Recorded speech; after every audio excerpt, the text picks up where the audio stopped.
Yes, welcome along to episode 6 of Upping The Ante in association with Bet365 with David Jennings and Johnny Dineen, counting down to the 2025 Cheltenham Festival. Now, Johnny, I know you come from Cork, which is a long way every Tuesday morning, but I was tormented this morning with the kids. 3 different sets of trousers, forgot the school bag, forgot the jacket, 3 different trips to the preschool I had. So yeah, it was a rush to get here, and I still got here before you all. You did actually, yeah. No, the train was late for about 15 minutes. I don't actually know how a train can be late. Do you know what I mean? There's nothing in the way of stopping it, is there? Like if it's 7 o'clock to 9:30, you should be there at 9:30. Yeah. Well, how can a train be late? I don't know. Like it's not as if it's stuck behind another train, is it? Yeah. That's your joke of the week, though. No, it's not. But I just like, how can a train be 15 minutes late? It should be on time, shouldn't it? Should be, Johnny. Yeah, well, it should, especially when I'm on it. Yeah.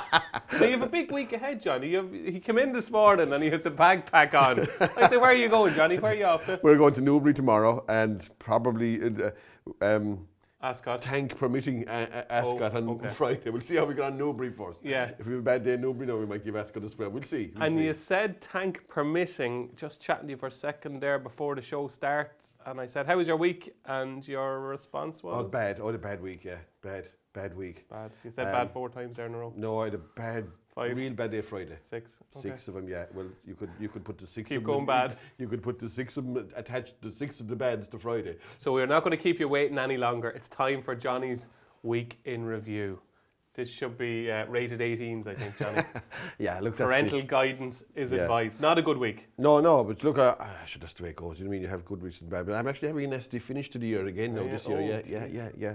After a good start. But look, giving back a bit now, all right. But look, that's it. You have to take the rough with the smooth. So talk to me about Friday. Why was Friday particularly bad for you? I did things wrong. I do some funny stuff every now and then. I don't really want to go into it as such. It's like you don't even want to talk about it? I know. It's just I do things that are kind of unorthodox at times. You know what I mean? Okay. So I could just have a bad race for no apparent. Well, it wouldn't be an apparent reason, but I don't want to give you the reason why I had a bad race. That's kind of a thing. So look, it's like talking to Aoife. Why are you mad at me, Aoife? I'm not telling you. If you don't know, I'm not telling you. Yeah. Yeah. No, it's that. No, I just had a bad day Friday. No, real bad day, and did I get back something Saturday? I lost Sunday anyway, that's for sure. I got back tiny Saturday. Yeah. I won't do much Saturday. I went in the farm for it. Doing a bit of Netflixing at the moment too. That's a bad sign too. When you're Netflixing, yeah. Oh yeah, when you're stuck in something now, it's a disastrous sign. You're going mad. Yeah, you know you're in rag order when you're watching Netflix, I think. Oh wait, what are you watching? I'm watching El Dragon. Yeah, you wouldn't have watched it, did you? I heard of it, yeah. Did you watch it? Is it good? It's a good old show now, you know what I mean? It's watchable anyway. Okay. So can I ask you, what was your nastiest result? Nastiest result... Is there anything you fancy that didn't win? Yesterday again, Slade Steel, started with that. Did you? I did, yeah, I did. Started with that. And you think you have to kind of go maybe that bit extra when it's the first race of the day, you want to get off to a start. Yeah. But it works the other way, then it's a blow, you know what I mean? And no excuses really either. No, zero. Absolutely zero. Never comfortable when a horse has to pass another one in a race nowadays, you know what I mean? Never comfortable. I'd always like to be on the one in front, do you know? The guy on the one in front is riding like a man possessed at the minute, Paul Downey. He's a great rider too, yeah, absolutely. Yeah. But no, I mean, it had every chance, to be fair. You'd have to say it had every chance. No, it was disappointing. It's been disappointing twice now, 2 or 3 times actually. Yeah, absolutely. And was there any silver lining? Was there any best result? A bit of a silver lining for me was one of the first bets I had on Saturday. Again, it's the one that I couldn't afford to lose, was Beyond Our Dreams. And that went out to a big price and running, and actually... How did that win? I don't know. It looked in dire trouble. I said, here I'm in desperate trouble again, you know what I mean? And but that was a relief as well as everything else now, as well as the figures. You know, that it went from looking like it wasn't going to finish in the first 3, 50 yards from the line, to winning snugly. Yeah, it won easy to finish. Slurricane kind of stopped, did it? I don't know. I think probably the best horse won. Yeah. But it just, I don't know how it did win as easy as it did. But maybe they stopped in front of it, yeah. But no, it didn't look likely at one stage, is right. So an odds-on winner was your best result? Well, it was, because it for the mind as well as everything else. You know what I mean? So I needed to hit a winner, and thanks. But it kind of kept me going for the day. I wouldn't do much betting Saturday. Okay. I wouldn't do much betting Sunday either. But I did lose Sunday as well. I chanced Ex-Chedo in the first race and wins Windsor. That got beaten, yeah. Went the wrong way there, you know what I mean? And I wasn't sure he'd win either. I knew the other one had a great chance of beating it, but I just went to 5-4 on. It finished up 4-9 or so, I know, but got beaten anyway. Okay, so Johnny, for the next hour or so, we're going to try and get your confidence back. Oh, that's it, yeah. We're going to try and get it back, okay? That's our mission. Get Johnny's confidence back going to Newbury tomorrow. But that was Johnny's Week in Review. So it's time for Ask Us Anything, where you get to have your say on Upping The Ante. And get your questions in for Ask Us Anything to uppingtheante@racingpost.com. We've got some crackers this week, and we're kicking off with a culinary one, Johnny. Jeremy Dorr wants to know, it's the Monday evening before Cheltenham. Myself and yourself are going for dinner in Cheltenham town, okay? There's a new restaurant after opening up, and they can serve anything we want, any cuisine, anything, Johnny. What are we having for starter, main course, and dessert? All right. Yeah. Now, you do love your food. Yeah, look, I'd eat stones at the same time. Do you know what I mean? When it boils down to it. Like, I'd eat anything, like bacon and cabbage and every kind of stuff. You know what I mean? Yeah, well, I would, like, you know what I mean? Maybe not quite stones, but I would. I wouldn't be like, I'm not like one of these culinary experts going around the place, like a wine taster or meat taster or whatever you like. I'd eat anything that tastes nice, basically. Oh, right, okay. Yeah, do you know I have to say, right, sometimes after the show, myself and Johnny go for lunch. We actually go for lunch today, okay? But sometimes we go to the Ivy, right? Yeah. And it shocks me every time we go to the Ivy, because Johnny does like his food, and he gets a shepherd's pie. Yeah. Shepherd's like going to a lap dancing club and asking for them to leave their clothes on. Yeah. Well, the way I eat, like I eat, I go to the restaurant that suits what I want to eat that day. Right. Do you know what I mean? We never get menus or nothing. Do you know what I mean? You just walk in. What do you mean you don't get menus? I don't need a menu. I just walk into the restaurant and say I want that and that in the story. You know, we never ask for the menus. So I'm in and out of half an hour maybe. Yeah. Because if I feel like chicken, I know where to go to get nice chicken. Right. Do you know what I mean? If I feel like fish, I know it. So I walk in and say, no need for menu, I want to... So if you're going to a nice Chinese in Youghal, what would you... I wouldn't go to a Chinese in Youghal, no. If I go to Chinese up in Cork, maybe, yeah. So what would you get? I'd go for meat sung, I love that stuff. Meat sung? Meat sung is Surely like... it's not called meat sung. S-U-N-G or yuck sung or something like that. Yuck sung, yeah. Yeah. Well, meat sung or yuck, whatever you like to call it. And I'd go for a sizzling, like, fillet of steak in a dish or something, that kind of with a sauce and that kind of stuff. Okay, let's bring it back to the question. We're in Cheltenham. We're ordering our starter. What are you going for? I'll go for the yuck sung. I like Thais and them kind of food at times as well. You know, Thai or Chinese restaurants. Thai, yeah. Like the kids now on Christmas morning. You like your Thais? Yeah. Okay. And so you're going for yuck sung, right? I would. Do you know what I like? I like prawn pil-pil. You know that prawns where you dip in the bread and that spicy chili thing? Prawn pil-pil. Have you ever had that? I had prawns the other night in what's the name of that place? Don't know, Johnny. It's just off Stephen's Green. Peplos? Yes. Oh my God, they were gorgeous. Yeah. Were they? Like they brought out about 6 of me. They've had 80 of them. You know what I mean? That kind of I would have had 80 of them and forget about the main course. You know that kind of way. Okay, they were tiny little things, but they were they were insane. Okay, right. Yeah. I'm having prawn pil. What are you having for your main? I'll go for something like that. Just depending on the night and where it was, I'd go for something like a sizzling. You're Italian, yeah. Yeah, I'll go for the Thai this night. Yeah. I will. Something kind of hot as well, a bit of spice and a bit of a bang off it. You know that kind of way. Okay, yeah. I like a bit of because I'd flatten 2 or 3 bottles. I love bottles of Coke. I'm addicted to those things. Oh yeah. Yeah, love them. Yeah, especially the bottles of Coke now. With the cold ones that you get in holidays, I drink them till the cows come home. Those yolks, yeah. So I'd flatten about 3 of them with because your mouth would be on fire. Yeah, exactly. Yeah, and I'd chance maybe they don't have great desserts in those Chinese places. I don't think there's a lot of banana fritter and stuff. Yeah, that stuff. I'd get an old pavlova or something to do me. Yeah, I like that kind of stuff. Yeah. And right, tea, I like a bit of a tea to finish up. Yeah, yeah, exactly. Yeah. Okay, so you're going yuck sung for starter, a sizzling. Some sort of a steak, yeah, cut up, yeah. Cut up. Yeah. and a pavlova. Yeah, something like that, yeah. Pavlova and a cup of tea. Exactly, there you go. Yeah. And I'll go with prawn pil-pil. I like, do you know what I love? I love a nice risotto. I love a really nice risotto, yeah. Yeah, I'd eat rice once every about 3 weeks. Don't like it? I'd eat it, but like, I wouldn't be mad about it, you know what I mean? And I do like creme brulee. Yeah, creme brulee is nice at times, yeah. And I'll go, you're having tea, I'll have an Americano. Right. All right, yeah. It's on me this time. Right? All right, you pay for the last 2. Right. There you go, Jeremy. That's our 4-course meal on the Monday at Cheltenham. Okay, so next up this week is Dan Blood, and he asks, can we both provide a horse at 8-1 or lower for the Cheltenham Festival that definitely will not win, Johnny Dineen? And if it does, we have to wear each other's clothes for the final show, right? So you'll have a nice blazer on, right? Yeah. And I'll wear one of your many shirts, and I'll have to wear one of your I might wear that Planet jumper, the one with All the right, planets. yeah, I can't find that. I think Can it's you not gone in the find it? dump, yeah. I think it is. Do you know what, Johnny? You would have got a fortune for that online. Yeah, I know, yeah. You should have kept it. The way I'm going now, I'll nearly fit into your clothes as well. I'd say the way we're going. By March, What you do you should mean by anyway. that? Well, you're bigger than me, aren't you? Well, you're fatter anyway. Go on. Anyway. 8-1 or lower. I'm going to, I could find one quite easily. It didn't have to go far. Second race. Oh, I was going to fourth race. I'm going load of sod anyway for the Arkle. Load of sod? Yeah. What are you doing? That's about 8-1, isn't it? Or less? Yeah. Yeah, I think that's no chance. Load of sod. None in the world. Why? I just wouldn't fancy it. I don't think it'd be good enough when the time comes. I think it's probably a deepish race, and I think that won't be good enough, or anything near it. Okay. Well, it's funny, we both said just before the question came on, I have a feeling we have the same answer here, and that wasn't mine. I was going with Stateman. Because to me, Stateman can't beat Constitution Hill if Constitution Hill is fit, can't beat Lossiemouth given Lossiemouth £7, and I don't think Stateman would beat Sergino either. So there's 3 horses that Stateman can't beat, I think. I wouldn't argue with that either. No, yeah, that would be the one I'd have considered. But we just don't know what kind of Constitution Hill is going to turn up. And look, I know, yeah. I think he'll be closer to winning, even though I don't think he'll win. I think he'll be closer than Load of Sud. Load of Sud, yeah. Load of Sud, no chance. I wouldn't fancy that at all. No. If it was 20-1, you wouldn't back it. No, I wouldn't really. No, but even though I could run into a place or whatever, but because it's a good safe conveyance, a good jumper. But look, it all depends. At the minute, if the horses that are in the betting line up now, I wouldn't fancy it at all. Okay, there you go. The 2 horses who cannot win at the 2025 Cheltenham Festival that are 8-1 or lower. It's Load of Sud in the Arkle for Johnny, and I'm with Stateman in the Champion Hurdle. Next up is Gareth McGrahan, and Gareth wants to know, first of all, he says, greetings from a freezing cold Ontario, Johnny. So we stretch a long way. We're in Ontario at the minute, okay?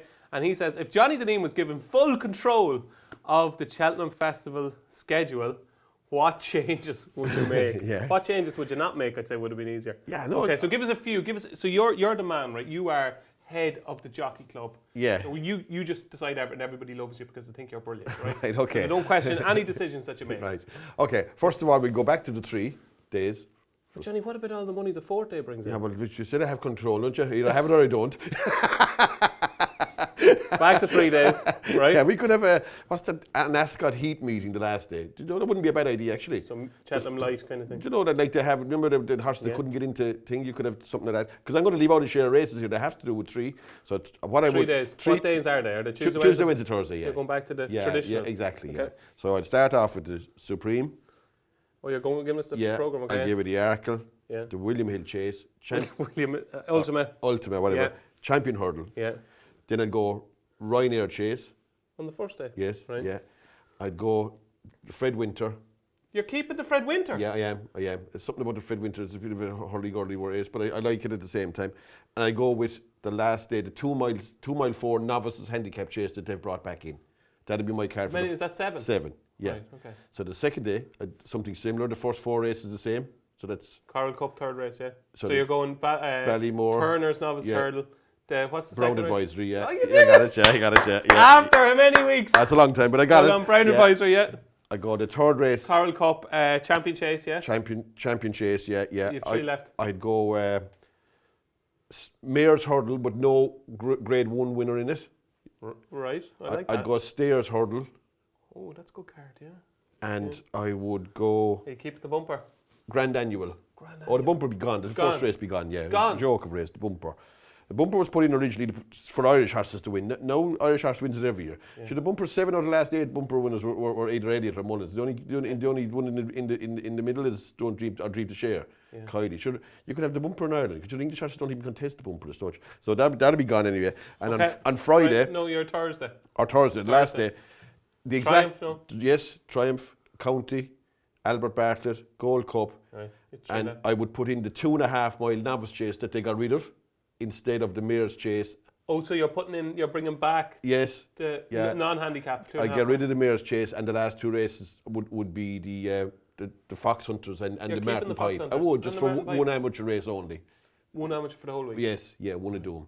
So what are you kicking out there? You're kicking out the I'm kicking out the Kim Muir, Per Thames. National Hunt Chase. National Hunt Chase. Final. Per Thames Final, yeah. Mayor's Novice. Okay. Mayor's Chase. Mayor's Chase. You're being very sexist here, Johnny. Okay, so that's fine. Kim Muir's, there's another 2.5 mile handicap chase. I'd give that The one. plate, that's gone. That's gone as well. Yeah, I'd give that a spur. I think Cheltenham should be about like the prestige races, and there's little. Okay, you might have to have a handicap or maybe 2 max in the car, but that's it, max. Okay. I'd have one if we could have it, like, you know. And any other roundabout changes that you'd make? No. No, I think that'd be a quality race. Now, if you wanted to have a last day, like a kind of a with the other 7 races there that you want to, but I'd kind of put them aside from the Cheltenham Festival as such. You know what I mean? Okay. And if you did get the call tomorrow and they're offering you $1 million a year, head of the jockey club, would you do it? No, I would, in a small bit less even, just a fraction. I would. You would have the last Friday. $1 million for 10 years to do it, or maybe 50. Anyway, look, everyone has their own ideas, but I just think that Cheltenham is a bit too much now, like, give every fella a chance to have a winner, you know? There you go. I think a lot of people will agree with you. That's what Johnny Dineen would do if he was in charge of the Cheltenham Festival schedule. And our final question this week comes in from Tristan Rowe. But before we answer Tristan Rowe's question, I want to give a shout out to Andy Harmon's partner Paula, who is 50 today, I think, or this week. They're avid followers of the show, Johnny. So wish her a happy 50th birthday. Happy birthday, Paula, yeah. Paula, well done. Paula, yeah. Yeah. Andy Harmon's partner, Paula. All right. Andy Harmon's partner, Paula. Oh, yeah. she's 50, okay. She's 50, yeah. Right, okay. Yeah, there we go. There you go. And Happy how birthday, old is Paula. Andy? I don't. And Could be 22, would he? He could be, or he could be 82. We don't know. But Tristan Rowe has the final question, and Tristan has got in the question that everybody wants to know the answer to Johnny. He wants to know how many winners. This got us in trouble before now. All right, Jay. How many winners will Paul Nicholls have at the 2025 Cheltenham Festival? It's taken 6 weeks for this question to come up. Right. It's finally here. Now we did get in trouble, but we did get a trip to the cheat out of it. Exactly. So, how many winners? Look, I mean, fellas will be on to me about your fierce heart Nicholls and your fierce heart Nicholls. Nicholls is a great operator, a great trainer. I think he's a great trainer, Nicholls. But he just doesn't have the horses to compete. Is he not this year, though? No, he doesn't. His horses are rubbish. I'm not joking you. I looked at the stuff that he has. What about Regent Stroll? He's a proper horse. he is. But if you look at, I looked at his runners there for the last 21 days. You know what I mean? And I'm not joking you. I didn't realise that he has such bad horses. They are like, and the problem with Nicholls, as far as I can see, it's a bit like Man United. It's the sourcing of the horses. Whoever is in charge of sourcing the horses is not doing a good job. And it's a bit like Man United. The fellas that were picking the players, like buying the likes of Varane and Casemiro and all these fellas, the fella that got the heart attack, what's he called again? Christian Eriksen. Yeah, Eriksen, do you know what I mean? All these fellas are way past their sell-by date, do you know what I mean? Yeah. None of the big clubs buy these fellas. And whatever kind of horse that, like, there's a guy now, it staggers me, Johnny De La Haye. Look, the money that he's pumped into. Has he ever had a winner in Cheltenham, Johnny De La Haye? He's never had. He might have had one, but he's never had a proper one anyway. Okay. He's never had a winner of a Ballymore or a Supreme or a Albert Bartlett or any of them Grade 1 races. I don't think he has anyway. Okay. Like, for the amount of money that he's pumped into this game, he's getting a very poor return. Right. So let's talk about this season as a whole. Right, you're talking about one of the greatest trainers of all time. Yeah, I'm not disputing that. A legend, right? Yes, yeah, I'm not disputing that. Who is top of the pops, right? Yes. And he has got Regent Stroll, yes. is arguably the best novice hurdler. He's still a 20-1 chance for the Super. Do you know what I mean, for a race in Cheltenham? But he's also got a few others that surely will come into the mix. Novice chasers. Is there anything you see there, like Caliph de Burley? No. Are you giving up on Caldwell Potter? Yes, yeah. Oh, alright, yeah, absolutely. Okay. Giving up on Caldwell Potter, definitely. Caliph de Burley didn't impress me much in New Ginny's Destiny. It's a write-off, complete and utter write-off. So you're worried for Nicholls this year? Oh, I am, yeah. Like Bar Regent Stroll, who could potentially be a top-class horse, and I think he is a good horse, to be honest. Like, he's still a big price to win a race in Cheltenham. He's a double-figure price to win. So Montmoral got him over the line last year. You know, like again, it's going to be not 1 or 2 again. You know what I mean? What prices each have no winners with you? Like, I'd say he's a shorter price to have 0 than 2 like last year. Do you know what I mean? Okay. He might get one. He did well to get 2 the year before. Now he's got, like, he has the jockey, he can train him, but there's something wrong there. There's something missing there about where they're getting the horses from. The likes of, they're buying horses like Captain Teague, and they're all disappointing horses in the finish. You know what I mean? They're all costing lots and lots of money, $500,000. Are you not writing them off too early though? Oh, I'm not. Because the likes of Captain Teague, you know, it's the long game with a horse like that. Well, but his limitations have already been cruelly exposed. But like you would have said something similar about Brave Man's Game, and I know Brave Man's Game. But Brave Man's Game won the Shadow Hurdle. Do you know what I mean? Okay, Captain Teague might have won it, but Brave Man's Game progressed into being. He won a King George. Yeah, but he did. But Brave Man's the way Captain Teague, still a top horse. The way but Brave Man's Game didn't disappoint the way Captain Teague did over Fence's first pop. Like he's beaten out aside in that race in Newbury. Yeah. Like there's another horse there wrapped up and made. These horses are cost. There's a fellow there yesterday called Brooks or something, right? The horse is in navy blue colours in Plumpton, right? He's about 3 or 4 horses. They're all costing 185s and these kind of big figures, like, you know what I mean? Their horses are donkeys, like, they're just no good. They're no good. I mean, I don't see that Mullins has, like, look at the return of a fella like Joe Donnelly gets compared to Johnny Delahaye. Like, every time Joe Donnelly spends 400 grand a horse, as far as I can see, it's bordering on being an aeroplane. This Johnny Delahaye has a whole host of horses that are... And it's not early days for Johnny's horses, no? No, not at all. He's had horses, like he's had good horses, like Surname, I suppose, and Peak Dory, but they've never been Cheltenham horses at the same time. And they all say, I know, they all say, everyone will say, like, that Carnival race in Cheltenham, it's not all about Cheltenham, isn't it? Like, but basically it is. National Hunt Racing is all about Cheltenham at the same time. Paul Nicholls, in a word, in a number, is going to have how many winners at Cheltenham? I'll guess he might stumble on one. Stumble on one. There you go. That's how Paul Nicholls is going to do at the 2025 Cheltenham Festival.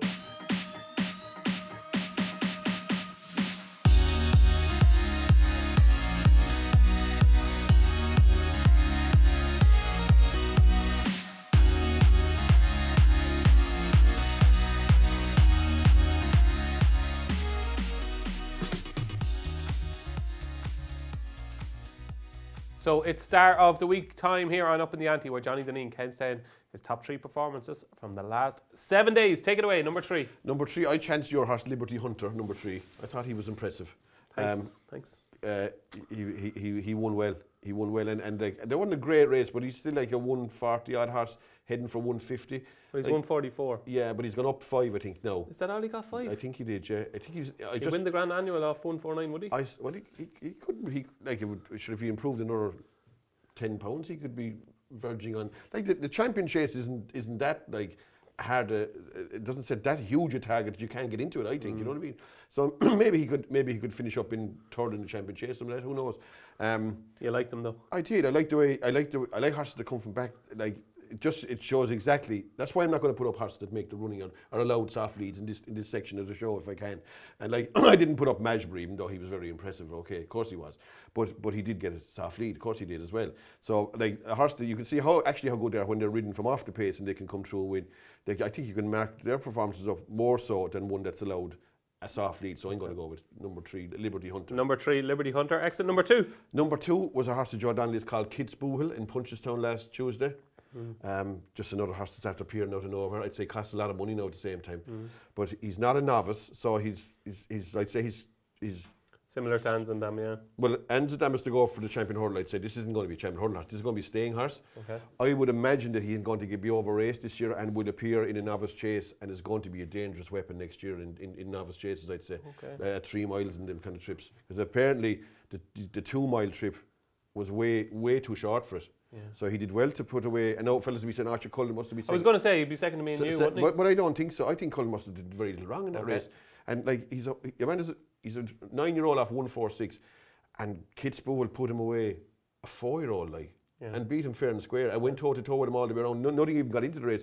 Like Cullen Mustard to me didn't do a lot wrong in that race. No. I just think he was beaten by a better horse. They were miles clear. 18 lengths back to the third. I know there wasn't much in it outside the two of them, but I'd be willing to chance Cullen Mustard in an ordinary race again, you know what I mean? Would you? Yeah. I would. I backed him that day now, and I'll back him again. I didn't think he did a lot wrong, and I just think he's running into horses. If he appears in one of those races again, I'd be with him again. But I like Kidsboo. I'd say he's a proper horse. Proper horse. And number 1, which I presumed will be Majbury, is not Majbury. It's not Majbury, no. I got in with Django Boy, the horse that won the novice chase and I know he was getting a bit of weight off of Caldwell Potter, and he was getting the weight off of John O'Neill's horse, Springwell Bay. But his jumping was good, really good, and he's a horse that probably should have won a handicap hurdle at Aintree. He's not that exposed. He's pretty lightly raced. Grade 1 winner as well. He is. Yeah. So he won that Formby or something. Is that right? The old Talbot. Yeah. In Aintree. So, and do you know what, he was running well last year all the time, and Henderson's horses were running terrible. He still ran. He actually bled one day in Kelso, but I'd say the horses were right. And he was only beaten about a length and a half by Personal Ambition. Yeah. But he's supportive blade. But I'd say that was only a one-off thing myself when the horses weren't right. He did everything. He was well backed. No, I know he got, but apparently he did a lot wrong in the pre-parading. I wasn't there now, but apparently he did a lot of stuff wrong. And I'd say that he's a proper racehorse now. 2.5 months. RSA/Brown Advisory contender. Well, yeah, like to me he would have looked an ideal horse for the old 2.5. It's gone, Johnny. Get over it. It's gone. Yeah, but he could divert to maybe Aintree or no, he won't. It's Cheltenham and it's Nicky Henderson. He won't. I probably go for the. Well, he says he's a stayer, so maybe he is. And what about the similarly named? That's Django by Jinko Blue. Yeah, they're that good. one at Dutoxeter on Tuesday. Yeah, that was quite impressive too. It beat that not John Janine horse. Well, he rode it, for Guerrero and. Yeah. What horse was that again? Oh, I can't remember the name of it. He'd won at Bangor. Oh, Jaguar. Yeah. It's Greenall and Guerrero. Yeah, that's it. Yeah. That horse didn't do much wrong either. I'd say that's a smart horse too. They're two useful horses, but I'd say Django Boy is probably the pick of the two, and I'd say he's a contender. He's a contender now as all for the Brown Advisory, but that's all. There's some good horses going to appear in that, I'd imagine. And if you weren't so against horses getting freebies up front, would Magsborough be? Magsborough was hugely impressive from the back of the last. From the back of the last is really where he really started the motor. But like, I started watching the race after I missed it because I didn't realise it was on at 11:30. And it just got caught on the way. You were Netflixing? No, I wasn't. I was actually inside in the shop buying something in the end. It came out, it was 11:32, and I put on the race, and it was like 4 fences gone. And did he get that easy of a lead? He's in front anyway, and you could turn it off. That's all I could tell you anyway. If you wanted the race is over, I'll just use jumping one fence. How were they going to pass him? Like, you know what I mean? Should have no chance of passing a horse like that. The only chance you have is if you take the lead off him. You see that every day of the week, as far as I can see. You see it with Slade Steele yesterday. If he made the ring, he'd probably win too. You know what I mean? But no, I think Magsborough but he had clear sight at every fence. These horses will be totally different animals once they're inside in the middle of horses. That's what I think anyway. So he is a good horse, of course. He won the Triumph Hurdle and he's a big contender for the Arkle now. But I'd like to see him in a proper race though. Okay, Johnny Dineen, star of the week. Number 1 is Django By. So that was Johnny's star of the week. Now it's time to find his eye catcher. Yes, his one for the Racing Post tracker. Who are Upping the Ante viewers inserting into their tracker this week, Johnny? Yeah, I went with a horse called Forward Thinking. It was fourth in a bumper in Warwick. I think it was last Thursday. Horse of Ollie Murphy's. It was a bumper with quite big stables in it now as well. You know what I mean? He wasn't friendless, but he wasn't backed off the board. I think he was about a 7 or 8 to 1 chances. Bowen rode it. You know, when they left the tape down, they only walked. You know that stuff to it. They went slow with it, and they quickened off maybe just before the last bend, and he was like half tap for toe or whatever. Bowen didn't really get into him now either. You know what I mean? He didn't give him the full Monty. You know, I'd say he hit him coming between the wings of the second last hurdle, and I'd say give him one more tap after that. But it was only hands and heels after that. And he was finishing with gusto in that race. Now the front three were like Pauling, Henderson, Skelton, I'd say. Like, so it was a decent race, and this is definitely the best horse in that race. Forward Thinking. He's by Elusive Pimpernel. Was he a newcomer? Yeah, they were nearly all newcomers now. Most of them were anyway. Maybe the point-to-point experience. No, I'm not sure about that, but this never ran before anyway, without a shadow of a doubt. He has kind of colours. A fellow called Butler owns him. I think he has some nice horses with Ollie Murphy. But Bowen has brought Murphy to a different level this year, hasn't he? Like, I think when the stables go well, they always have a good jockey, or the services have a good jockey, and that makes a difference. A bit like Nichols having Cobden and Mullins having Townend. You need a proper rider as well to bring you out to that different level. But I'd say this and Henderson and Nico. Nico gets some bad press, but on the big day, I think Nico is good. Yeah, I did too. But I just have a feeling. I have a feeling now watching him that Father Time is catching him a small bit myself. Oh. Yeah. I just think I would have rated him no problem up to this season, but I don't know about him now. I thought Django Boy was just really good, but I think I always judge jockeys by winning races that they shouldn't win. Yeah. I don't see him doing much of that now at the same time. Okay. Do you know what I mean? I don't know. I see him in a horse there yesterday, crazier than Daisy and Suddle. I didn't think he was brilliant in it now Okay. myself. No, I backed it now, so I'm talking through my pocket. So maybe I am talking to my pocket, but I don't know. You get a fair sense of it then, I suppose. Yeah, you do. I think you always get a guide as to how good a horse is when you lose your money in it too. And just like he's a guy he must be shoving on a bit too in the late 30s, is he? I'd say so. Yeah, I'd say in the comfort zone as well. When fellas get in the comfort zone in any sport, you're in trouble, I think, too, a bit. Are you in the comfort zone? No, I'm not. I'm never in the comfort zone, ever. I never will be either until I pop me clogs, I'd imagine. But look, I just, maybe I'm wrong in the chap now, and I always liked him in the big day in particular, but just have a feeling that he's not as good as he was. Okay. But your one for the Racing Post tracker, it's forward thinking. Yes, forward. There we go. That's the horse to get in your tracker. Now, folks, it's time for Johnny's never ordinary moment. The one moment in the last week where Johnny went wow. Did you go wow, Johnny? I did. You went wow? I did. I went wow with this. I didn't have a bet in the race. I could not believe what I was watching. Did you see the Windsor? Were you watching Windsor Sunday? I was in Navan, but I would have saw a bit of it, yeah. Yeah, Tanganyika. Did you see that race? Is that the Venetia Williams Yeah. thing? That looked like it was an absolute, and then just stopped. It just seemed to Yeah, I did see that race. It was cruising, it was in front, lobbing along in Yeah. front. Everything was going unconscious in behind it. Yeah. And I was saying to myself, this is, like from very early in the race is over, you know what I mean? And he was doing everything right, pinging away. And the next thing, he didn't actually stop fully. No, I think he stayed on again He then. just slowed down, and next thing he left the other three pass him out. And then when he actually was coming back into the race again, he busted the second last wide open. No, he's only beat about it. Like when he was past, you'd say he was going to be beat. Now, first of all, 50 you lengths, couldn't believe what was happening, what he was doing. I thought he was injured or something. Yeah, I didn't know what was going to be. But I think he was 108 in running with 3 fences to go. So that'll tell you what fellas thought. It was absolutely bar of fall. Yeah. And and I've seen that horse run before. He's a game old yoke normally, like, you know what I mean?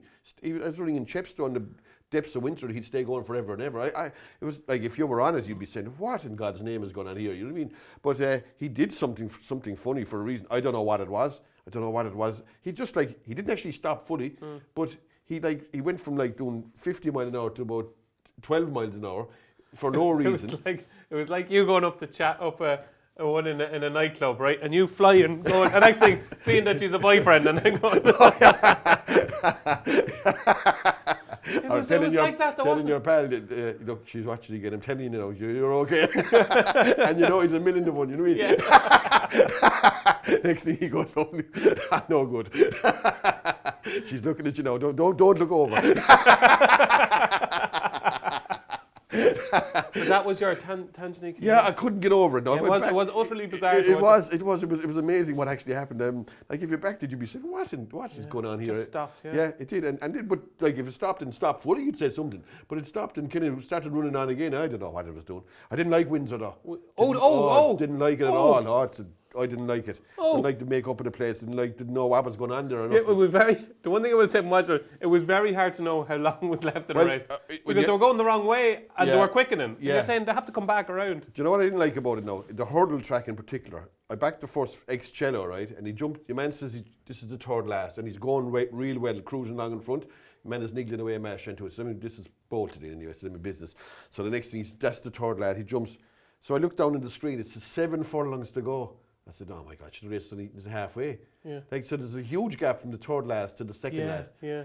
And I don't like that in race course. Do you know what I don't like that in Cheltenham either? Right? On the new course, yeah. It's rubbish. I don't like that either. Yeah, it's rubbish that there's such a gap between the third last and the second. There should be a hurdle in between those two. Yeah. There's no need for that, is there? It makes it a kind another thing. Race. I've been on this case for a long time now. This idea of these colossal run-ins, right? I'm not saying Windsor's was fine, it wasn't. Yeah. But even a Nace, right? Nace on Monday, the run-in seemed to, was it over a furlong or something? There's no need for a run-in to be a furlong or more in a herd race. No, because a furlong should be enough, yeah. It should be enough, yeah. I think it needs to be because races change complexion too much. Horses get lonely and long. Like Haydock was the big one. Haydock wrecked my head for years. And then I seen at the last meeting, they actually moved the last much closer to the line. And I think it's a better viewing experience as well. But what I think is about, as regards Cheltenham, you're watching racing there over Saturday or whatever. Next thing, they're dialing off hurdles, right? And everyone's what a joke, dialing off the hurdles. They don't even have them in Cheltenham to have them dialed off. They have them out already. Do you know what I mean? Before the race starts, there should be more hurdles in that new course or whatever it is. The last 2 days, it is farcical. Where would you put a hurdle on the new course? Would you have to put a hurdle if there's 5 furlongs coming down the hill? Two coming down the hill instead of one. Yeah, of course. Yeah, absolutely. Why is that, I wonder? It must be just it's too much of a downhill. I don't know. I don't know what it is. I don't know what it is. Yeah, I agree with you. I just think it's even if you have, I don't know what, but there must be some way. There must be some part of you have 5 furlongs to play with. Yeah. Do you know what I mean? I agree. But like they don't have to be like the same distance from the toilet. Like, I mean, you see in Galway there's 50 yards between fences. So and sure, look, they changed the old course with the 2 fences in the straight instead of 1. Exactly. So it can be done. Of course I agree it can with be you. done, I agree with you, Johnny. There should be an extra hurdle somewhere on that new course inside the final 6 furlongs. But your never ordinary moment because you were so flabbergasted. yeah, I just couldn't hardly believe what you were watching. Like, really, with Tanganyika. I think if you were on it, you'd be saying like, this is like Ripley's Believe It or Not, isn't it? Like, you know what I mean? You know. Yeah. There you go. That's Johnny's never ordinary moment. It's midweek treat time here on Upping The Ante, where Johnny Dineen gives us a horse that he thinks is going to win on either Wednesday, Thursday or Friday. And Johnny, being the nice soul that I am, I'm going to give you last week. I'm going to give you 2 out of 5 because Alexi was your first choice. And then you said, oh, do you know what? It's probably going to be too short, so I'll put it in the double. No, fair. So I'm giving it to you. No, we wouldn't. Not at You're all. not taking Not at all. You're No, not sure, if the second one won, I wouldn't be taking it, would I? Do you know what I mean? Yeah. I wouldn't be taking Alexi then, would I? If the second one, no, double's a double. So double. So you're 1 out of 5. I'm 1 out of 5. I was giving you 2 out of 5. No, fair is fair. No, if you did a double, you got your glue in the story. Okay. I'm going for a double. Get your glue. I never heard that before. Yeah. You're not going for another double. I am. Johnny, you're not. I am. I'm going for double. See, I don't know the price of these horses. You know I know, but it's hard enough to get one. But you look, we'll chance it. I'm going to go with Roycey tomorrow in Newbury. Roycey. I'll be leading that in myself. Oh, you're going. If I'm there, yeah. Roycey, that's. Well, I won't be leading it, but we'll have a look out for you. Prairie. yeah, we'll have a look out for you. Roycey, who trains that? Ben Pauling. He was second in Newbury the last day. Yes. Yeah. Nice horse. It ran away with the jockeys. What time is that race? Jeez, it's a novice hurdle. It's a second race. It's not as good a race as normal either now. You know what I mean? It doesn't. That's why I don't want to put up as a single because it could be too short. And I'll just put in the Gamble Brewery with it in Ludlow. That is only one horse to beat. Meet me at the sea and that will win. The Gamble Brewery. Gamble Brewery. You're a big Gamble Brewery fan. Yeah, I am. And the 2 miles around there will suit him rather than the other one. But I'd go the double Roycey in the Gamble Brewery. Okay, we'll get you those times for later on in the show. But Johnny's midweek treat is another double. It is Roycey and the Gamble Brewery. Roycey at Newbury and the Gamble Brewery at Ludlow.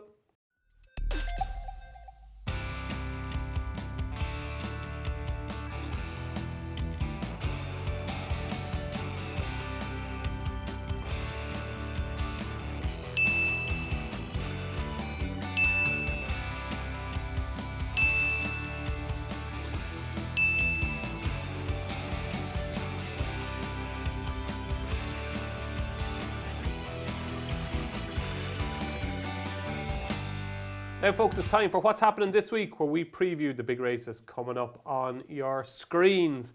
And, Johnny, we're going to kick off at Ascot on Friday. You'll be there, Newbury permitting that goes okay, and it's not a blowout on Wednesday. You'll be there on Friday, so come up and say hello to Johnny if you are in Ascot on Friday, or if you are in Newbury. Well, I'll definitely be there tomorrow. You'll be in Newbury tomorrow? Definitely, yeah. And what time you signed the autographs at? Oh, no. Have you gone to the JD, or are you still writing out your full name? It's just a bit old scribble of a yoke. Scribble of a yoke, yeah. Oh, they'll be cheap now. The autographs will be cheap. Yeah. Euro a pop, or a pound, should I say? So we're going to preview the Grade 2 Novices Chase at Ascot on Friday. The Howden Noel Novices Chase. Some good winners of this over the years, Johnny. What do you like here? Obviously, JP McManus has Johnny Who in there for the O'Neills, and he has got Mirazor West for Willie Mullins. Yeah, to me, he's got a strong hand. I think whichever one they come with, they'll only run one surely. I'd say whichever one they rely on will win it. So I'd be going JP selected, whatever that is. JP selected, okay. Yeah. Now, we obviously spoke with Paul Nichols earlier on the show, if you're watching, Paul, sorry. In the Waterside, to me, is a horse who's going to make a smashing chaser. Could he have a squeak here against is there any proper Grade 1 horses in here? Oh, no. There's a lot to find on ratings. He does. In the Waterside, he's going to make a nice chaser, I think. He probably is, but off the top of my head now, and I don't know if I could be talking rubbish here, I have a feeling he ran in a hurdle race here one day and he shifted left. 8 to 11, he lost some beaten record, yeah. Did he do? He definitely went, it looked like he wanted to go the other way around. So if he does start over, you'd imagine he could be better going the other way. Okay. So plus he has about £10 or more to find as well. Does. It's his chasing debut. Yeah, no. Plenty against him, I think now. Okay. He has a chance because there'll only be about 5 in it, like, you know what I mean, when the time comes. If I know you say it won't happen, if Mirazor West and Johnny Who ran, which one would you fancy? Johnny Who, I think. Johnny Who. Okay, there you go.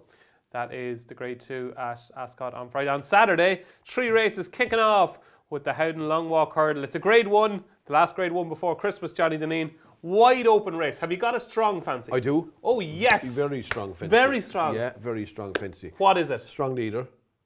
Right. I think he'd beat these horses every single time of the week, myself now. In his current, in the way he's operated at the minute anyway.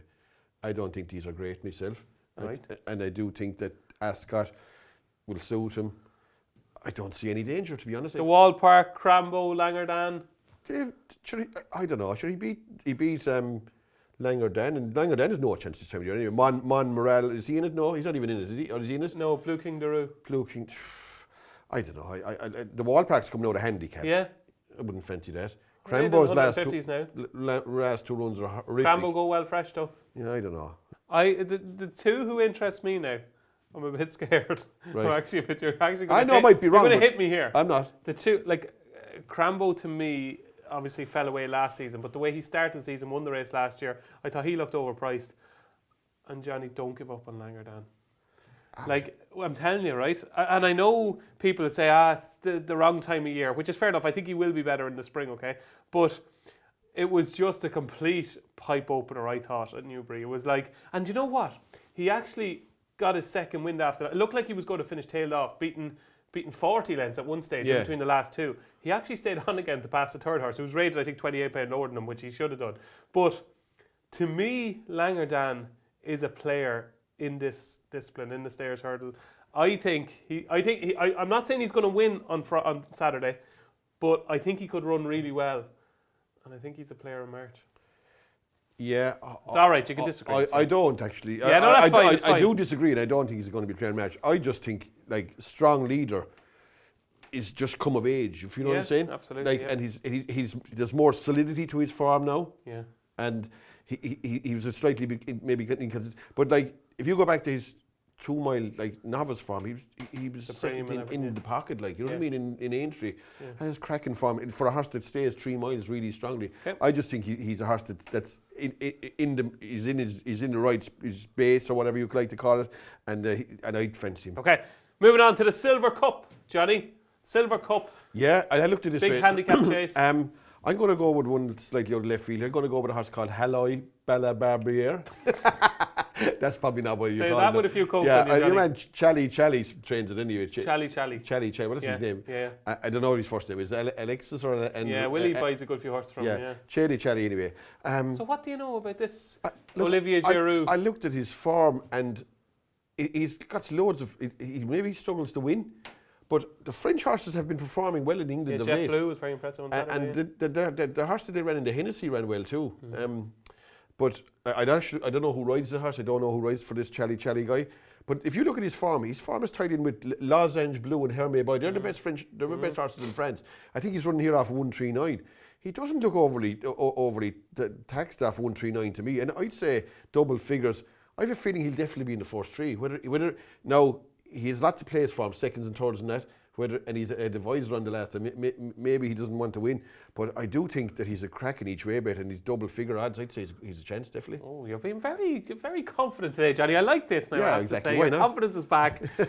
Moving on to Labrock Handicap Hurdle, the big handicap hurdle, one of the bigger ones of the season, which closes the card at Ascot on Friday, and it sees the return of my beloved Di Sardinas. Yeah, Will she win? I was going to put her up. Yeah, she wins. Doesn't yeah, she? I think she's a good chance. Yeah, I will be aware went up 7. She went up 4, and I just think that's really strong form. And I have a feeling that she's definitely better than 135 still. I give her another chance here, and flatter track might suit her even. Yeah, and she's just a bit fizzy. She ran away with your man in the middle of the race as well. She couldn't win what she did in the middle of the race. And them horses have no chance to take off up on the outside and join the leaders. You know what I mean? Fellas were saying that he had to be alive to board the road. That was rubbish. The horse ran away with him. It wasn't that he was alive to anything. The horse ran away. Do you think so? With the jockey. In my opinion, they did anyway. And he just couldn't hold it, and he had to leave it go. And that's why she was up there so close. She won't be as close this time. No way. I said she'll be coming between the last two, maybe at the last hurdle. And she'll be appearing then if she's good enough. I'd fancy her anyway. Yeah, I think she'll win. Di Sardinas. Hopefully to give us I suppose it's the final big race or so before Christmas to give us the money for the turkey, Johnny. But you've paid for the turkey already, I presume, have you? No, I think our butcher man will have it sorted. Yeah, I'll go in and pay for the next couple of days. Will you? Or the weekend, actually. Do you get a full turkey? Oh, monstrous yoke, I'd say. Yeah. I think so. Yeah, because we could have a few extra this year. You know what I mean? Could you? Yeah. Okay. So I don't know what's a big turkey. The man said to me, £22. Is that a big turkey? £22. Is that a big one? I have no idea. Yeah, I think that's what he said. Anyway. £22. Is it 10 something and 20? I don't know. What would a turkey cost? I have no idea. Would it be £100? I don't know. I don't actually know. I just tapped the thing and away we go. You mean? Okay. There we go. That's what's happening this week. We're hoping to pay for the turkey. Now, folks, it's time for DJ versus JD. Yes, our weekly charity bet competition, Johnny, which is rolling along quite nicely. 2 in a row, thanks to Handstands and Liberty Hunter. So I'm plus €387.50. And you had a non-runner last week because Excello didn't run at Cheltenham. Instead it was beaten at Windsor, so you're blessed. So you're still plus 62.50, so we're still in profit. That's so it, plus, not too bad. you have a bit of ground to make up on the I same, have, Johnny. yeah. 300 and something quid. You're setting a big gallop now. Yeah. Go on, you go first. Because you have the honour. Oh, have I? All right, okay. Thanks, Johnny. You watch there, the trees on the right. Okay, so I am going to the 120 at Ascot on Friday.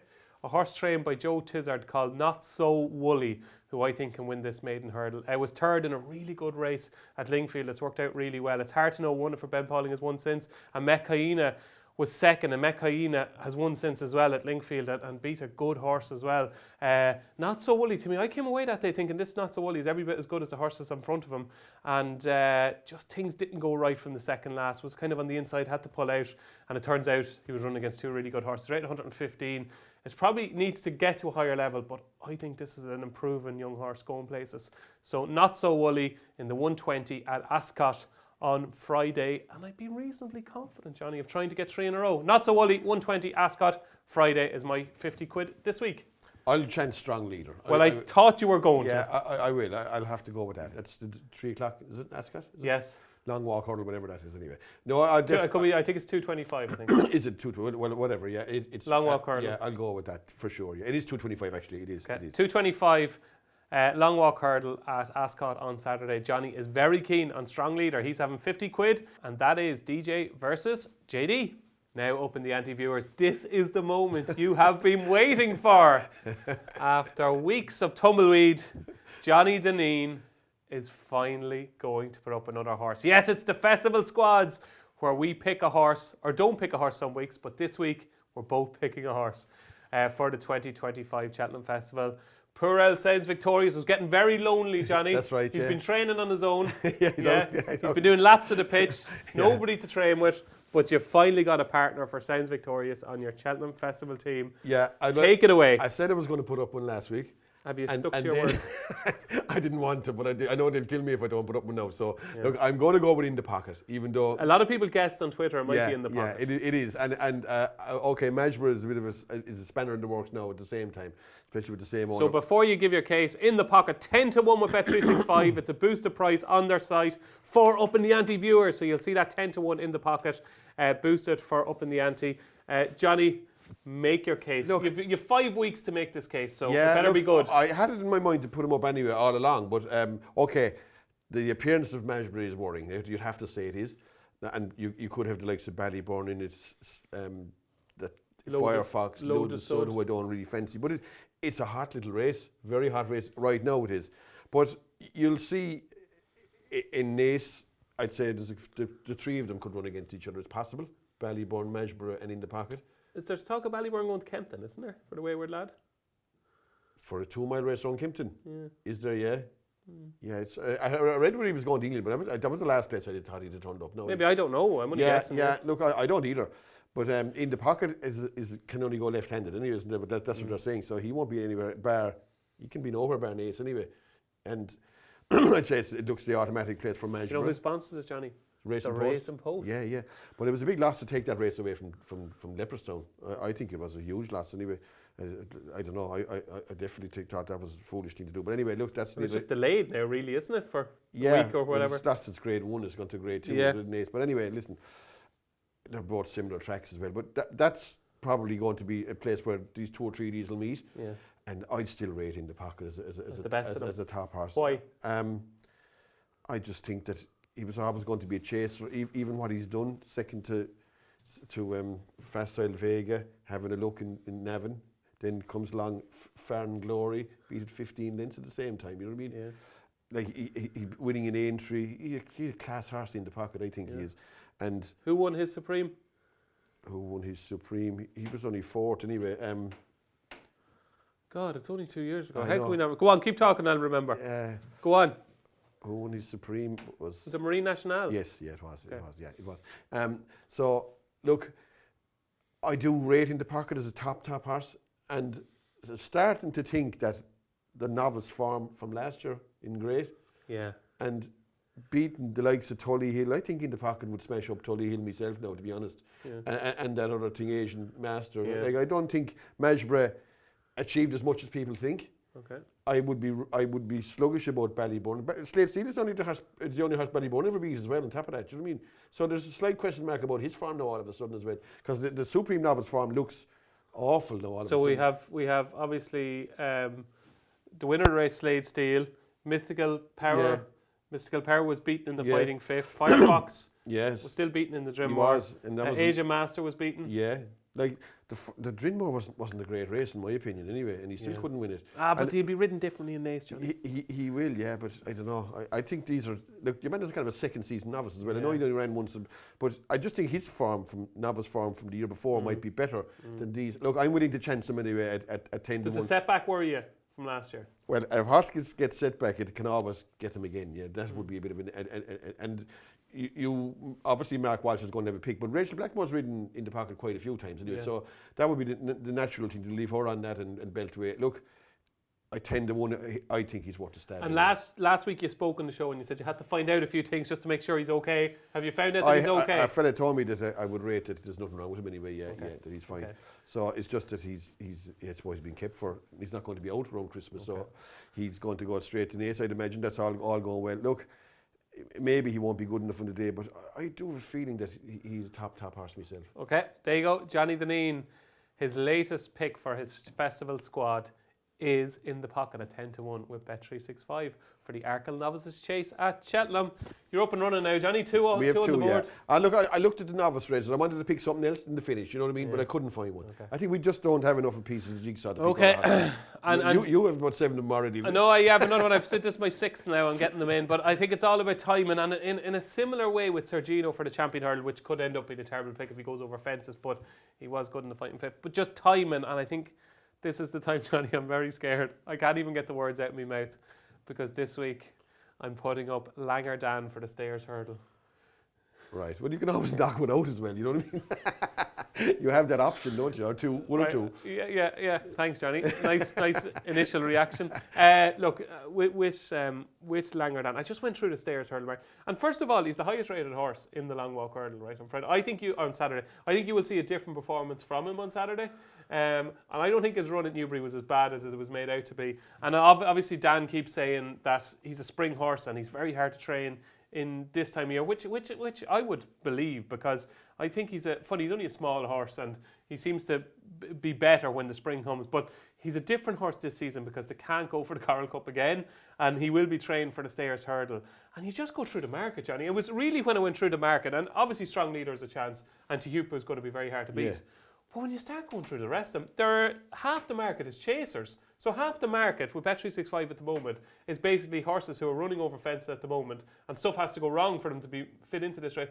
There's not going to be many changes to this market, is there? Yeah, no, you could be right. I mean, look, the way it's 50 to 1 with Bet365. Yeah, but that's big odds. So 50 to 1 is like, you don't have to be right that often back in 50 to 1 chances. I know I'm probably going to be wrong. To me, I just envisage Langer Dan absolutely tanking into the home straight at Ascot. Absolutely being last off the bridle. He might win it, and I think he's probably overpriced on Saturday. He might win it, but he might not. But he might finish somewhere between third or second and fifth, okay? And I think when it comes to Cheltenham, I know he's not a certain stayer over that trip, but we know he loves Cheltenham for starters. We know he comes right in the spring, and we know there's a whole host of horses in here in the market at the moment that won't even go for the race. So I think if he runs well on Saturday, he won't be 50 to 1. He'll be more kind of 16 to 1, I think. So I just thought now was the time to get Langer Dan in there, because that's the race he's going to go for. If he's fit and healthy come March, that's the race he's going to go for. And I just don't think he's going to be 50 to 1 on the day. And go back to Aintree, Johnny. He's splitting Imperi Pass and Bob Ollinger are almost splitting them, finishing third. With a clear run, he might have won the race. He's a good horse. Yeah. Well, the way I'd look at it is, first of all, he's not guaranteed to get home. Yeah. And the second thing, to me, his best ever run is splitting Bob Ollinger and them, or whatever they were doing. Yeah, well, not splitting them behind them. Behind whatever. They were just beating nothing anyway. Yeah. But would you fancy Bob Ollinger in the stairs hurdle? I wouldn't. But I'd fancy Bob Ollinger in a 2.5 mile hurdle. I wouldn't. Would you not? He had a good season last season, Bob. he did, but I still wouldn't fancy him in the 2.5. I wouldn't. But do you not think 50 to 1 is massive? Oh, it's big price. Look, as I say, it's a big price loser in your opinion. Yeah, look, at 50 to 1, you're more likely going to be wrong. Of course you are. Yeah. But no, like if you said to me, there's X, you want to lay 50 to 1, I wouldn't, to be honest. Yeah. No, I mean, there'd be easier ways of laying 50 to 1 losers than laying him. Do you know, I'm petrified, right? Because my dad gives out stink to me for putting up horses like this. Thinks it's nonsense, right? And I'll have to go. It's actually his birthday tomorrow. He's 70 tomorrow. My dad's an identical twin. So happy birthday to Pat Jennings and John Jennings. 70 tomorrow. Say happy birthday, Johnny. Happy birthday, Pat and John. Pat and John. I'd say you've met both of them. Yeah. Pat just playing goal for Arsenal, isn't he? Yeah, and would you believe my dad was a goalkeeper? Was he? Yeah. Very successful one. Yeah. But he'll give out stink to me. I'm dreading calling over the house because they live beside us. I'm dreading calling him because the first thing he'll say to me, "What are you at tipping up that nonsense? Would you not tip Ballyburn or something or in the pocket?" In the pocket, yeah. So I'm a bit scared. Look, you could be right. 50 to 1 is massive price, like at the same time. And like, if stranger things, like put it this way, if you tipped up Sarah de Burley last year, they'd be laughing at you. You know what I mean? 2 years ago, yeah. Yeah, whatever. Yeah, and he won. So you never know. Yeah, absolutely. Well, there you go. Langer Dan has added to my team. It's a price thing. It's a timing thing. I think he's going to run well in the long walk hurdle, and I don't think he'll be 50 to 1 next week. Johnny thinks he'll be 500 to 1. I don't, to be honest. No, I don't. There you go. That is the festival squads. And finally, it is time for Johnny's joke of the week. Last but by no means least, Johnny, your rant of the week this week. What's it about? Yeah, look, you actually stole my thunder a small bit. Would you call him during the week? I was reading it. Oh, it's on good. Saturday. Yeah, it was a Saturday. I don't know what day of the week I have, but it was a Saturday. Yeah. Yeah. You still had a headache from Friday. Yeah. Look, I agreed with what you said. I do think. So for people that don't know, I wrote a column for Saturday's paper, which is divided opinion. I'd have more people giving out to me and other people saying, fair play. So basically, my column was about the race day experience and people going to the races, how it's just a little bit boring, and especially for racing fans, they're almost getting punished for going racing because they're given so much at home that we need to improve the race day experience and stop it being so boring, be it entertainment, be it music in different parts of the stand, not out over the tannoy, but in different parts of the stand, and be it the actual what is being provided for racing fans. I can't understand why you can get all this stuff at home and then when you get to the track you get none of it. So that was my column. I just think we need to up our game and jazz things up a bit for the race experience. And Johnny, you're going to take this a step further. Yeah, look, I agree. I think from my point of view, and the reason I don't go to the races anymore is because I think once you get inside the gate, you're being marginalised and there's no need for it whatsoever. Not saying there's no need for it. As far as I'm concerned, I can do stuff at home that I can't do if I go to the races. Okay. Do you know what I mean? Like what? I'll tell you the first comes to my mind anyway. The last time I was in Thurles anyway, I had no phone coverage, right? Yeah. I couldn't play on my phone. I left after the first, went into a betting shop in Thurles for the day and sat down. You know what I mean? So that's enough about it anyway. On that is one thing that race courses have to get right is Wi-Fi. But the Wi-Fi they have is useless, isn't it? Yeah, but that's what I mean. Yeah. They have to get it right. But even Cheltenham, if I go to Cheltenham this year, I think, okay, well, what do you expect of the 70,000 people? No, we have to get it right. Yeah. But I'm in Cheltenham last year trying to bet, and I'm holding the phone up like this with my leg up in the air. Do you know what I mean? This kind of stuff, and you're trying to get signal. This kind of rubbish. Go around the corner there, you might get a bar. You know what I mean? Like go way out of that. You know what I mean? Like it has to be 100 quid to get in, and they've no phone. But I just think that's the first thing anyway. Okay. The second thing is if I'm at home, I can go to I can turn on the telly and there's guys like, just say you're doing the MC or whatever, or you do the MC at certain tracks. You have fellas like Gary O'Brien or whoever, Kevin or Ryan, those fellas, asking fellas what they actually think. You know what I mean? Like, that should be normal procedure at the racecourse. Mandatory at racetracks, yeah. Well, to me, if you want to hear what the connectionists think, you go down to the parade ring, and it doesn't have to be blasting out over the whole arena, but you go down to the parade and you can hear what, you go to the guy that's training the second favourite in the bumper and you say, boom, what do you think? Yeah, absolutely. And what shouldn't be stood for is what do you think Michael or Willie or Jimmy or whoever oh, he's a nice horse. None of that, right? I don't want to hear he's a nice horse, or he's going well. He goes well. This sort of rubbish. They're like them put away comments. You just say to a man, we want a bit more than nice horse. And on that, I think, and you made the point, and when you said this to me, I was like, why didn't I think of this when I was writing the column? It should be obligatory for trainers and jockeys. So maybe before a race meeting, you look at maybe the top 2 or 3 fancied horses in a race, where connections are provided to the racecourse MC, where, Johnny, you're the trainer of the favourite in the big race. You have to talk to me before that race for a minute. And then maybe the jockey on the second favourite, or the trainer the third favourite. But I'll give you a situation where I'm at home, right? And fellas that I know are in, say, Punchestown, right? And they said, what did you do there? I had no bet. And your man said to me, I backed Noel Meads. And I said to him, like, geez, if you were listening to him on the telly, you wouldn't have backed him. Yeah. Do you know what I mean? Yeah. So that man is paying to go in, and yet he doesn't hear what Noel Meads. And whereas I'm at home, I can listen to what Noel Meads say, well, Noel didn't sound that confident there. I couldn't back that anyway. Do you know what I mean? Or he's missed work, or there's a bit of a rush, or you know, there's things like that. Things that you don't find out if you pay your money to get in. There's not enough happening. See, there's the after race interviews with the winning connections. It's a bit late then, isn't it? But we need to be doing more before the race. Of course at you the do. race wins, Of course you do. Okay, so that's and another like, thing. Fellas tell you he's in good form. Do you know what I mean? What's that supposed to mean? Like, he's in good form. Yeah. Like, what do you think your horse is like? Oh, he's in great form. Like, so what is he doing? He's at home telling jokes to all these other horses. Like, do you know what I mean? He's in great form. Like, you know what I mean? Yeah. What next? The next thing I do is, from the betting point of view, I was in a betting shop in Fairy House during the Bar 1 racing, and a pal of mine said you couldn't take a price on a single in the betting shop. At Fairy House? Yeah. I mean, that's madness. Like, you can go, and I'm guessing, no, I might be wrong about this. The on-course bookmakers, probably. No, not to do with that. I wouldn't have thought it has anyway. I'm guessing that there's no double result. Wow. Right, in the betting shops. I'm almost certain there's no double result in most of these betting shops at the races, okay? So basically, if I drive to Leopardstown on Stephen's Day, right, I back the first favourite, right? He wins, he gets thrown out, and I'm on him in the betting shop, okay? I don't get paid. But if I'm in every other betting shop of that firm in the country, I will get paid. That don't make no sense to me anyway. Like. So it's on-course rules in the betting It's shop, rubbish. It's rubbish. Okay. It's rubbish that should be allowed So happening. the offering in the betting shops on track needs to be better. Of course it should. I mean, it has to be replicated to what you can do at home, or you can do in any normal shop. Another thing I would have said, you go into the betting ring, and there should be screens to tell you the exchange prices in horses. Okay. That was there before. Yeah. I remember that happening in Leopardstown, where you could look up and see a horse was 2.9 and he's 7-4 with the bookies.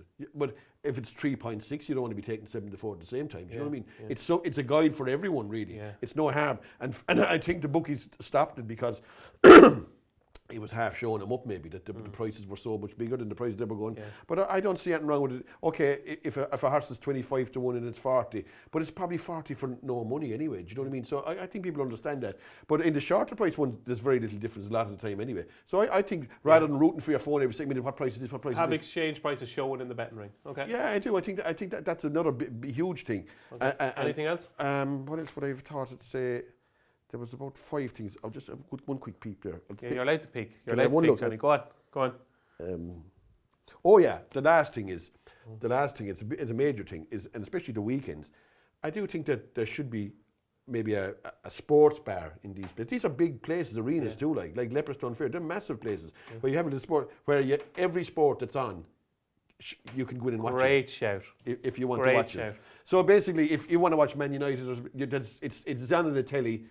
Commentary and an atmosphere. Or whatever, anyway. But it's you have got to, there's no such thing as going in and how are United getting on? Oh, there's a fella getting a presentation of the trophy there from the last race. It's not know at all. You know what I mean? Like, come in. But like, there are races there where I go to the race and say, you just say it's an All-Ireland hurling final. You go in, you're rooting around every bar trying to find it, all this kind of stuff, and then you can find it. You know what I mean? Yeah, absolutely. And like, a lot of these tracks are oblivious to what is happening elsewhere in other sports, I think, anyway. I just think that kind of a sports bar with maybe an amphitheatre looking down with 100 seats and wall-to-wall sports coverage. Yeah. There's no harm to have that. That you're guaranteed that when you go to the races, well, okay, I'll be watching this period there where I can watch my team in the soccer matches. And do you think, Johnny, because tracks are getting the money for each race, so they're getting money for providing pictures, Do you think tracks are maybe gone a bit lazy and not putting effort into the actual experience for race? I think the fellas have the idea that it's like 40 years ago that you had to go to the races to see your horse. Yeah, it's gone. Do you know what I mean? That idea is over the flood. Like, I'm at home, I want to watch every sport. You know what I mean? Yeah. And if there's a couple of bad races coming up, I want to flick over and watch the soccer. Yeah. Or I want to flick over and watch the whatever sport I'm into. Yeah, exactly. So having a specific area in the stand underneath somewhere that you can watch anything and enjoy. That you'll know that I walk in there and if I go to the race, I will definitely be able to see every minute of a Gaelic match or a soccer match or a tennis match or Wimbledon final or whatever without interruption, no matter what happens. And what's your thoughts? And this was the thing that really got people, music at racetracks. So my theory on it is, and people, I was kind of misquoted, I suppose, I'm not saying blare music out on the tannoy everywhere. I'm saying that there are younger people from the ages of 16 to 25, when they come racing, they do find it a little bit boring. And my suggestion was that what's happening now at most meetings, I'm not saying all meetings, and you have the big festivals where there is music throughout the day, but what's happening in most meetings is the 7 or 8 races are on, and then the minute the last race is over, the music starts. So it's 2 separate events. Why not incorporate them both into an actual occasion? So you have an area in the stand, a designated area where there's someone playing music, be it a band or be it a guitarist, and they're playing music and they're playing in between races and they're creating an atmosphere and everybody's in good form and there's a bit of life to the place. I just find these race days are just a bit boring. Once it's not interfering with the other people, it's fine. No, yeah. Absolutely. Do you know what I mean? Because there are people that want to go and drink 6 pints too, don't they? Like, you mean, and want to listen to music and the racing is on a sideshow as such. Yeah. So you got to kind of cater for everybody. But I think at the moment you're being catering for the hardcore fellas that are only interested in one sport only. And when their horse is running or whatever, and you're basically that every other sport is like even I often think that Tipperary there of a Sunday there, the British Open, it'll be on the telly all day long. Do you know what I mean? But it's only one telly. But it's still uninterrupted coverage of the British Open. It's about the only sport that's on that day, maybe, or whatever. I don't know. There could be Gaelic matches, but you have to cater for people. Yes. It's just not the one sport that people are interested in. Like, I would not cross the road to a meeting nowadays. Because of all the things you mentioned. Yes, exactly. Yeah. There you go. That's Johnny's joke of the week. We're in agreement. We just think there is more that can be done for people that want to go racing and are actually making the effort to get up off their couches and leave the television screens and actually go to the races. We feel there's more that can be done.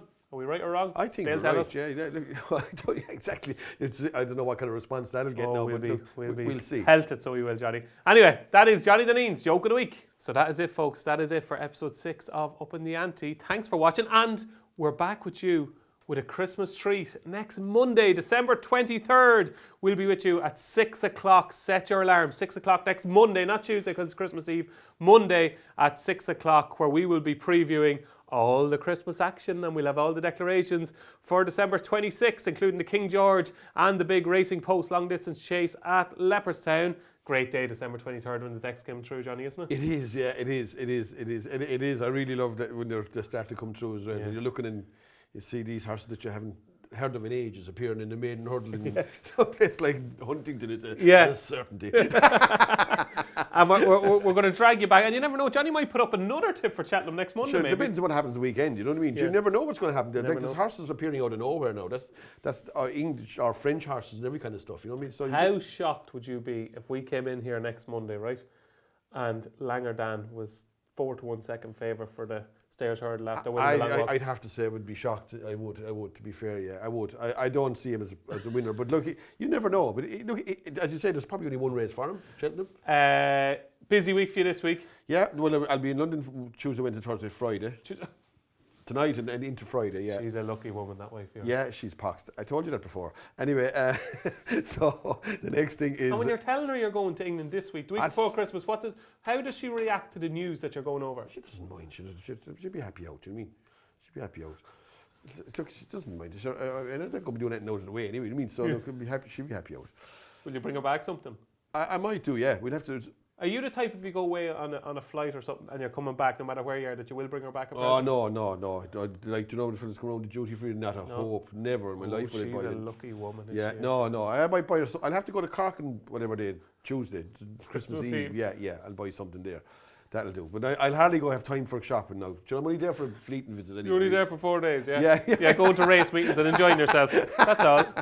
Yeah, I know, yeah. So Newbury, Wednesday, Ascot, Friday. Yeah. Well, very best of luck, Johnny. Yeah, hopefully it's a good week this week. Yeah, exactly. We'll see. There you go. We'll be back. Don't forget, next Monday, December 23rd at 6 o'clock for episode 7 of Upping The Ante, our Christmas special, previewing all the festive action. But until then, I've been David Jennings. He's been Johnny Dineen. Thanks for watching Upping The Ante.